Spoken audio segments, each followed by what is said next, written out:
الرحمن الرحیم اللہم الہمنی رشدی واعوذنی من شر نفسی۔ آج سامعین اور ناظرین کے لیے کچھ ایسے اقوال ہیں جو عورت کے بارے میں آئی ہے کہ جس کا کیف بہت ہی کم خوش نصیبوں کا حاصل ہوتا ہے۔ اسی لیے عورت کے بارے میں یہ بات آتی ہے کہ عورت چشم بصیرت رکھنے والوں کے لیے، دل کی آنکھ رکھنے والوں کے لیے بہترین درس حیات ہے۔ حسن کے بارے میں یہ بات آتی ہے، حسن قدرت کا وہ عطیہ ہے، وہ تحفہ ہے جس پہ ایک عورت بجا طور پر ناز کر سکتی ہے۔ بلا شبہ حسن عورت کا بہترین زیور ہے۔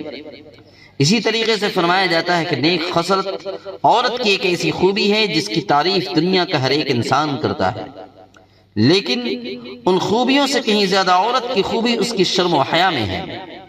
اسی لیے حدیث پاک میں یہ بات آتی ہے کہ حیا وہ نعمت ہے جس کسی عورت کو مل جاتی ہے تو وہ انسان مخلوق نہیں رہتی بلکہ حور کے مانند بن جاتی ہے۔ اسی لیے فرمایا جاتا ہے کہ اے روح کو پاکیزگی بخشنے والی عورت، قدرت نے تجھے اس لیے پیدا کیا تھا کہ تو مردوں کو روح کی گہرائیوں سے باخبر کر دے۔ چنانچہ تو ابتدا میں تو ایسا ہی کرتی رہی، ایسا ہی ہوتا رہا، لیکن زمانے نے تجھے تیرے حقیقی راستے سے ہٹا کر کے اس راستے پہ لا ڈالا ہے جو عورت کے لیے باعث ذلت بن چکی ہے۔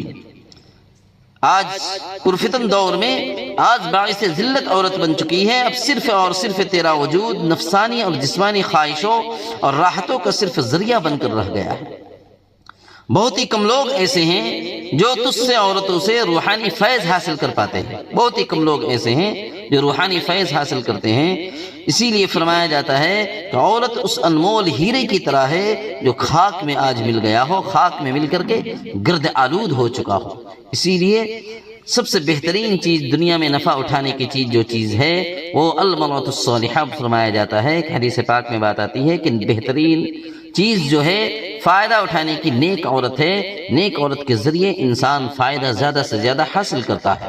اللہ تعالی ہم سب کو نیک اور باعمل اور نیک صالح بنائے، ہماری خاص کر کے مستورات ہماری ماؤں بہنوں کو۔